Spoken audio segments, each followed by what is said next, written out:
Hello दोस्तों, स्वागत है आप सभी का एनके नर्सिंग स्टडीज में। आज हम बात करेंगे इंसिडेंट रिपोर्ट के बारे में कि इंसिडेंट रिपोर्ट होती क्या है, क्या इसके पर्पस है, कौन कौन सी ऐसी बातें हैं जो आपको ध्यान में रखनी है जब आप इंसिडेंट रिपोर्टिंग कर रहे हो, क्यों जरूरी होता है ये सब कुछ रिपोर्ट करना। पिछली क्लास में अपन ने देखा था कि जब आपकी शिफ्ट चेंज होती है, चेंज ऑफ शिफ्ट रिपोर्ट के बारे में, कि जब आपकी शिफ्ट जो है चेंज हो रही है उस टाइम पे आपको कौन कौन सी बातों का ध्यान में रखना है, क्यों वो जरूरी है आपके लिए चेंज ऑफ शिफ्ट रिपोर्ट। उस क्लास में अपन ने बात करी थी। इस क्लास में अपन बात करेंगे इंसिडेंट रिपोर्ट के बारे में। आइए शुरू करते हैं। सबसे पहले इंसिडेंट रिपोर्ट होती क्या है, तो इसमें अपन बात करें,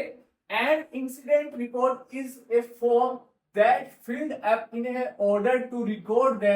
details of accident. Incident report का सीधा सा मतलब है कि इसका मतलब ये होता है कि अगर कोई भी इंसिडेंट अगर आपकी हॉस्पिटल में हो रहा है उस टाइम पे आपको क्या करना, उसको रिकॉर्ड करना, उस इंसिडेंट को रिकॉर्ड करना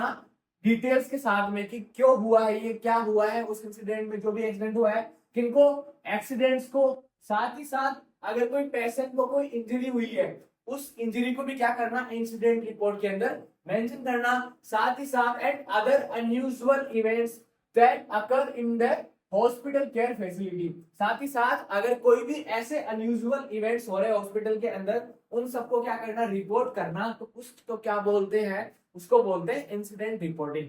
सच as hospital and nursing home. कहाँ पे, अगर आप हॉस्पिटल में काम कर रहे हो तो हॉस्पिटल में, या फिर किसी नर्सिंग होम में काम कर रहे हो तो वहां पे जो भी एक्सीडेंट वगैरह हो रहे हैं, कोई पेशेंट को इंजरी हो रही है, कोई ऐसे अनयूजुअल इवेंट्स हो रहे हैं, उनको क्या करना, रिपोर्ट करना। उसको क्या बोलते हैं, इंसिडेंट रिपोर्ट बोलते हैं। साथ ही साथ इसको अपन बोल सकते हैं क्या, incident report also called an accident report. की जो इंसिडेंट रिपोर्ट होती है उसी को अपन क्या बोल सकते हैं, एक्सीडेंट रिपोर्ट भी बोल सकते हैं। ये बात आपको ध्यान में रखनी है कि आपसे अगर इंसिडेंट रिपोर्ट पूछा जा रहा है तो भी आपको इसी के बारे में बताना है, और अगर आपको एक्सीडेंट रिपोर्ट के बारे में पूछा जा रहा है तो भी आपको इन सब बातों का वहां पे ध्यान में रखना है। नेक्स्ट अपन बात करें कि इंसिडेंट रिपोर्ट के पर्पस क्या होते हैं, क्यों अपने को जरूरत पड़ती है इंसिडेंट रिपोर्ट को क्या करने की, मेंशन करने की, उसको फिलअप करने की। तो फर्स्ट अपन देखें, to document the exact detail. तो आपको क्या करना है, जो भी एक्सीडेंट हो रहा है उसकी जो भी एग्जैक्ट डिटेल है, क्यों हो रहा है, किसके साथ हो रहा है, कौन पेशेंट है, ये सब कुछ आपको वहां पे मेंशन करना है। ठीक है, to document the exact detail of an accident और an incident that occur in health care institute.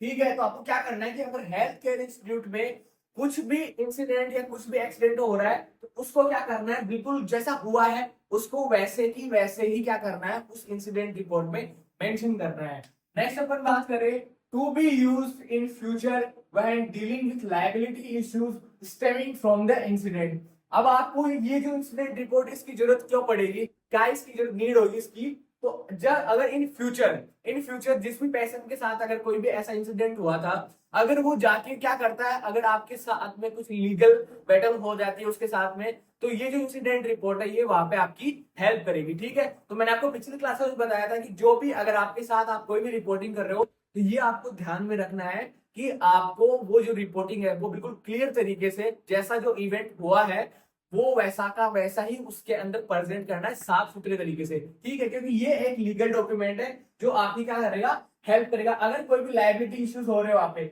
In future, अगर उस इंसिडेंट से लेके, उस एक्सीडेंट से लेके, पेशेंट इंजरी से लेके अगर कोई भी लायबिलिटी इश्यू हो रहे हैं वहां पे, तो आपको क्या करेगी, ये जो रिपोर्टिंग है, जो इंसिडेंट रिपोर्ट आपके पास प्रेजेंट होगा उस टाइम पे, तो वो क्या करेगा, आपकी मदद करेगा।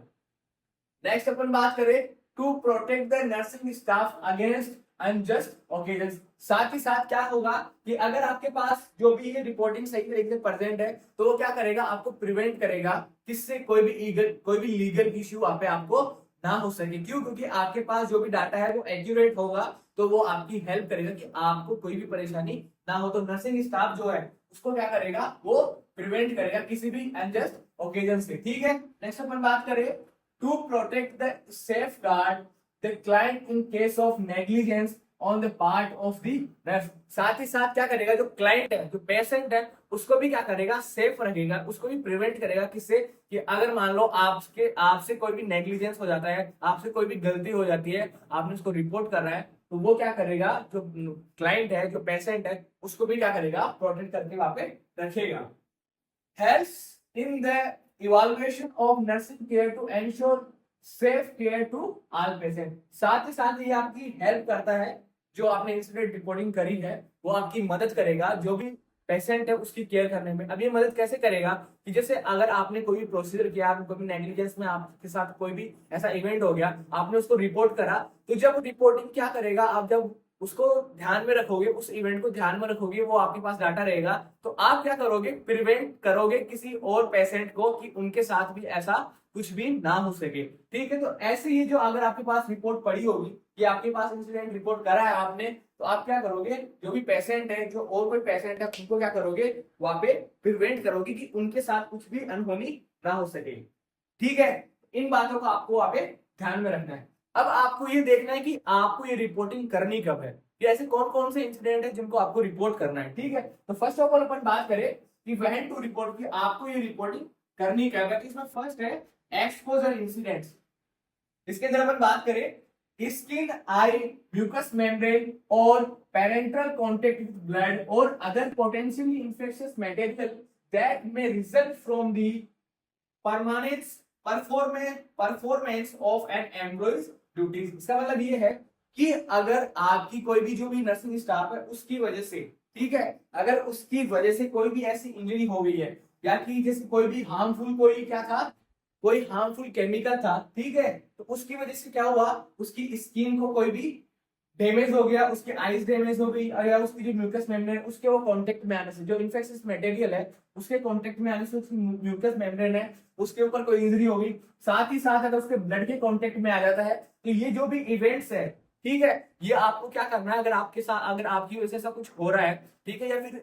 कोई भी पेशेंट है अगर इन केमिकल्स के कांटेक्ट में अगर आ रहा है, पोटेंशियल जो इन्फेक्शियस मटेरियल उनके कांटेक्ट में अगर आ गया है, उस इंसिडेंट को आपको क्या करना है, वहां पे रिपोर्ट करना है। ठीक है, तो जो एक्सपोजर हुआ है पेशेंट किसी भी हार्मफुल केमिकल के थ्रू, तो उसको क्या करना है, आपको जो इंसिडेंट रिपोर्ट है उसके अंदर रिपोर्ट करना है। तो फर्स्ट आपको ये ध्यान में रखना है, ठीक है, कि अगर ऐसा कुछ हो रहा है आपके सामने, तो उसको क्या करना है, इंसिडेंट रिपोर्ट में रिपोर्ट करना है। नेक्स्ट अपन बात करें एक्सीडेंट और इंजरी। ठीक है, एक्सीडेंट और इंजरी कैसे, अगर कोई पेशेंट है, कोई विजिटर है, या फिर कोई भी एम्प्लॉय है जो क्या हो गया, स्लिप हो गया या फिर कहीं से गिर गया, तो ऐसा अगर कोई भी इंसिडेंट हो रहा है, तो उसको भी आपको क्या करना है, इस इंसिडेंट में जो रिपोर्ट है, इंसिडेंट रिपोर्ट है, उसके अंदर इसको रिपोर्ट किया जाएगा। ठीक है, एम्प्लॉय स्लिप और फॉल्स और अदर इंसिडेंट विच रिजल्ट्स और में रिजल्ट्स इन इंजरी। इसका मतलब ये है कि अगर ये जैसे कोई गिर गया, कोई फिसल गया, इसके साथ साथ अगर कोई भी ऐसे इवेंट्स जिससे उसको क्या हो रही है, पेशेंट को, कोई भी एम्प्लॉई है या फिर कोई हॉस्पिटल में कोई विजिटर आया है, उसको अगर ऐसे इंजरी हुई है, तो ये सब कुछ आपको कहाँ पे रिपोर्ट करना है, इंसिडेंट रिपोर्टिंग जब आप करोगे तो उसके अंदर ये सब कुछ आपको वहां पे मेंशन करना है। नेक्स्ट अपन बात करें vaccine adverse event reporting system, कि अगर आपने कोई भी वैक्सीन किसी को एडमिनिस्टर करी और उसकी वजह से उस पेशेंट को क्या हुआ, कोई भी एडवर्स इफेक्ट आए उस पेशेंट के, वो रिएक्शन हो गई उसको, तो उसको भी आपको क्या करना है, इंसिडेंट रिपोर्ट में रिपोर्ट करना है। ठीक है, नेक्स्ट अपन बात करें मेडिकेशन रिएक्शंस की, कि अगर आपने क्या करा, reaction to any drug administered at or provided by health care department, कि अगर है जो भी हेल्थ फैसिलिटीज है उन्होंने क्या करा, उसको कोई भी पेशेंट था उसको कोई भी मेडिकेशन प्रोवाइड करवाई, उस मेडिकेशन की वजह से अगर पेशेंट को कोई भी इन्फेक्शियस इफेक्ट्स अगर आ रहा है, उसको अगर कोई भी एलर्जिक इफेक्ट्स आ रहा है, तो उनको क्या करना है, आपको उस इंसिडेंट रिपोर्ट में रिपोर्ट करना है। ठीक है, अब इससे क्या फायदा होगा आपको, इससे ये पता लग जाएगा कि इस पेशेंट को इस मेडिकेशन की वजह से क्या होती है, प्रॉब्लम होती है, तो आप क्या करोगे, उसको प्रिवेंट करोगे उस चीज से, आप उस मेडिकेशन को फर्दर यूज में नहीं लोगे। ठीक है, अगर आपने उसको रिपोर्ट नहीं करा, अगर उसको किसी भी मेडिकेशन की वजह से कोई प्रॉब्लम हुई है, उसको रिपोर्ट नहीं कराया आपने, तो क्या होगा आपके पास, आप उसको फर्दर क्या कर सकते हो, कॉम्प्लिकेशन, उसको फर्दर कॉम्प्लिकेशन हो सकते हैं। ठीक है, तो ये अपन ने बात करी है कौन कौन से इवेंट्स है जिनमें आपको ये इंसिडेंट रिपोर्टिंग वहां पे करनी है। नेक्स्ट अपन बात करें ऐसी कौन कौन सी टिप्स है, आपको कौन कौन सी ऐसी बातें ध्यान में रखनी है इंसिडेंट रिपोर्टिंग करते टाइम में। तो फर्स्ट अपन बात करें कि include essential information such as identity of the person involve in the incident. सबसे पहले तो आपको क्या करना है कि इंसिडेंट रिपोर्टिंग आप कर रहे हो, तो आपको कौन सी बात का ध्यान में रखना है कि फर्स्ट ऑफ ऑल तो आप जिस भी पर्सन के साथ में जो इंजरी हुई है, कोई भी एक्सीडेंट में जो पर्सन क्या हुआ है, कुछ उस जिसके साथ ये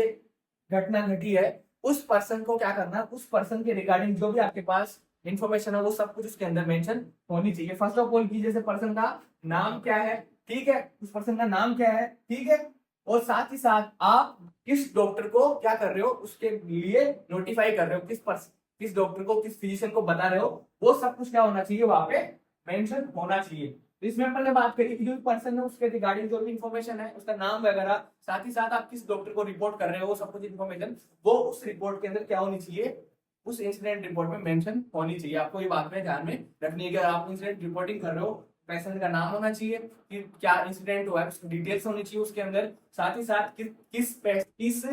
हॉस्पिटल के अंदर किस डॉक्टर को आप नोटिफाई कर रहे हो उसका नाम भी वहां पे होना चाहिए। नेक्स्ट अपन बात करें, document any unusual occurrence that you witness. तो आप क्या करोगे, अगर कुछ भी ऐसा अनयूजुअल हो रहा है हॉस्पिटल के अंदर, तो अगर आप उसको विटनेस कर रहे हो तो उसको क्या करोगे, उसको मेंशन वहां पे आपको करना है। नेक्स्ट अपन बात करें,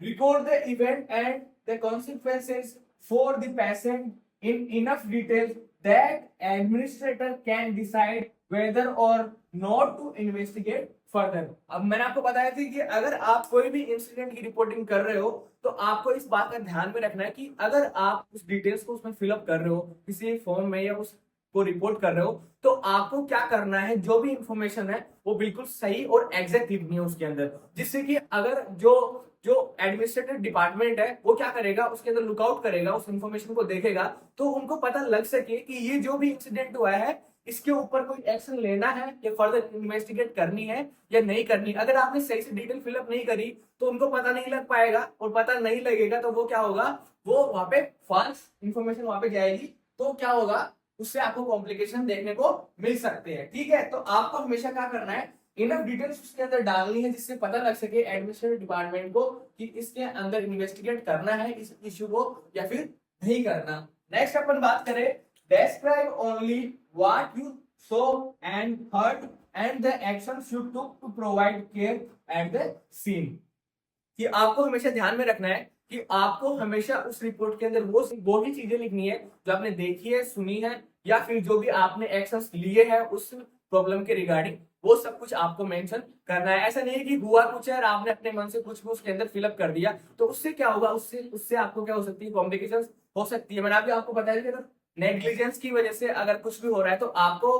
इन फ्यूचर क्या हो सकते हैं, लीगल इश्यूज हो सकते हैं। तो इन सब बातों का आपको वहां पे ध्यान में रखना है कि जो भी अगर कोई भी इंसिडेंट ऐसा हुआ है तो उससे रिलेटेड आपको क्या करना है, जो भी आपने देखा है, जो आपके सामने हुआ है, वैसा का वैसा ही, एग्जैक्ट वैसा ही उसके अंदर क्या करना है, मेंशन करना है। ठीक है, तो ये था अपना आज का topic, incident reporting. I hope आप लोगों को ये क्लास समझ में आई होगी, तो बने रहिए हमारे साथ। नेक्स्ट क्लास में अपन मिलेंगे एक नए टॉपिक के साथ, तब तक पढ़ते रहिए। Thank you so much.